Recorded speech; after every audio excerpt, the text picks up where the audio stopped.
Hello, dear listeners. This is just a quick bonus podcast from out in the field. I am out in the field on a tour of World War I battlefields on my bike with a few friends. I am currently speaking to you from Vimy Ridge, which is the site of a Canadian memorial. And actually, I have a Canadian with me in the party. And I know from my statistics that there are plenty of listeners in Canada. So I say to you guys, this one's for you. Vimy Ridge is the most stunning memorial to the Canadian troops who were lost during the First World War. And just cycled up a bloody steep hill to get here. But we are now on the top, on the ridge, looking at a huge memorial. Just on the other side of the road here at Vimy, there's also a memorial to the Moroccan division who were killed during the First World War. I apologise that the sound is not perfect.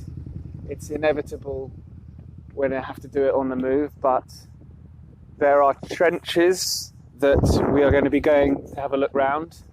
And then I might get a few thoughts from my Canadian friend Mike and what he thinks of Vimy Ridge.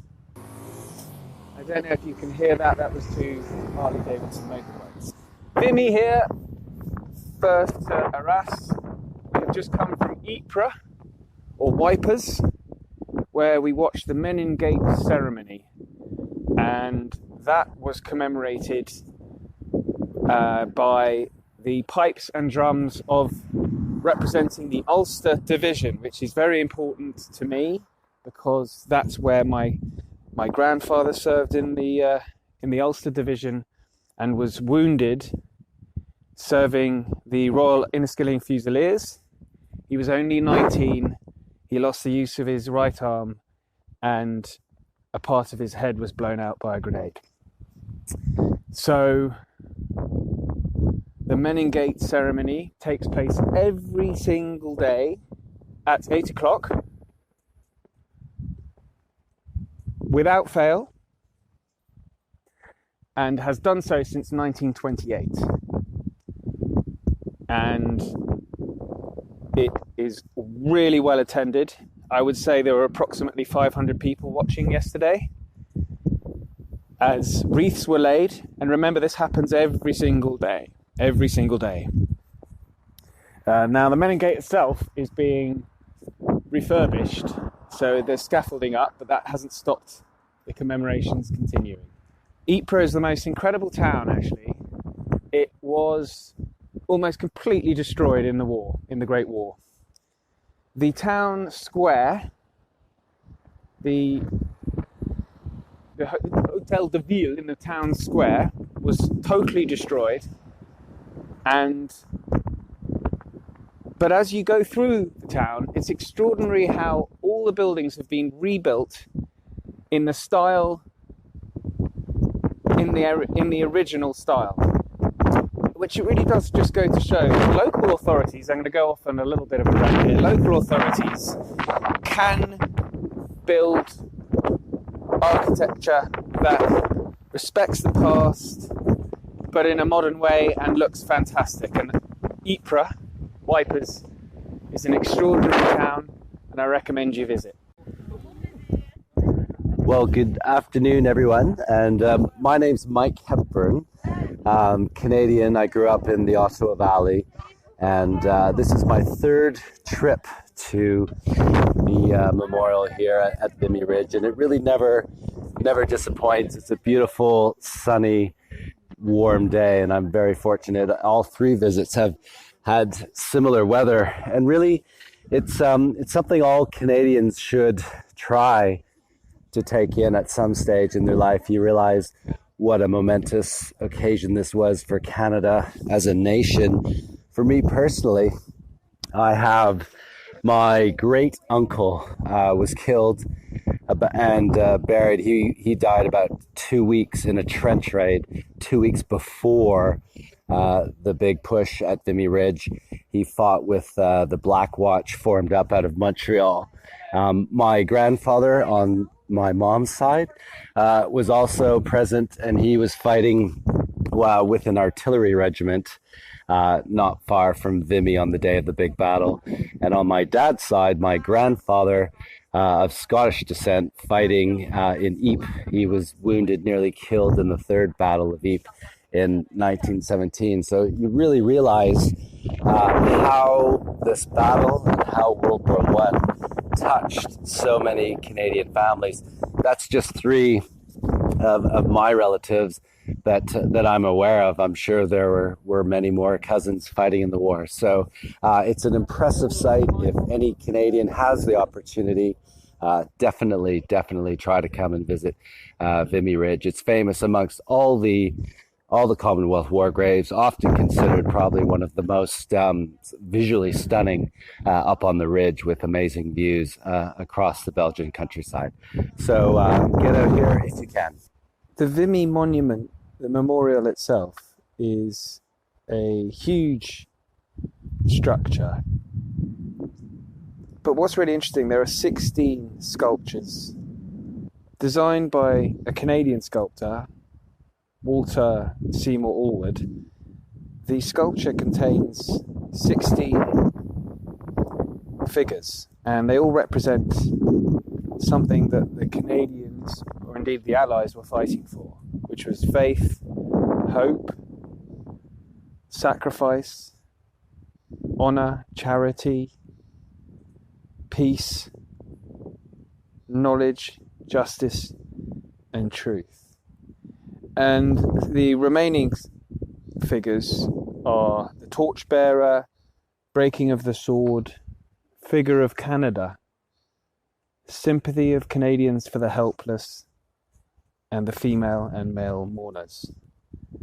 And so these are all peaceful images or figures or sculptures of individuals who just are just looking in sorrow, really. And any weapons that are sculpted, I think I mentioned there's a breaking of the sword. The sword is painted down to represent peace. I've been walking through the trenches at Vimy, and the Canadians that are preserving this battlefield, which is what it was, around 4,500 Canadians killed here. And the Canadians have preserved the trenches and also the mines that were used to tunnel under trenches and then to blow up, to explode. So both Canadians and the Germans were doing this to each other. So I am about to go on a guided tour by one of the very helpful Canadians here, Canadian volunteers here. These are all young, they're all around 18 to 21, and they come here for the 4-month period to help around the site, to help guide tourists. And I've been speaking to a few of them, and they live in Arras, which is the nearby town, which I'm off to next. And I've got to say, it's a great gig if you've been stationed here for 4 months during a lovely French summer. So I could think at that age, there's few things you could do better than spend 4 months in France hanging out around Arras and on Vimy Ridge. So anyway, I'm about to go on this tour, so I'll give a few thoughts after the tour. One thing I'll leave you with is that the atmosphere here is very subdued, as you might expect. There is no sort of reveling in victory or anything like that. It's a very contemplative place. As you walk through the old trenches and you go past huge craters created by these exploding mines, it does make you think, and the sheer numbers of dead as well. I'll get back to you once I've had my tour. So I've just done the tour, and a very helpful Canadian volunteer called Connor showing me around the trenches and the tunnels under. So at Vimy, there were 10 kilometres of underground tunnelling. Initially, the Royal Engineers, when they were stationed at Vimy in 1916, built tunnels, and then the Canadians took over the position in 1917 And they built tunnels that were 8 meters underground, and they would come up against the German tunnels, and so no electric machinery allowed. The tunnels ran cables and lines, very dark. Often messages were sent by runner. So if you've seen the film Gallipoli, it was like that, but underground.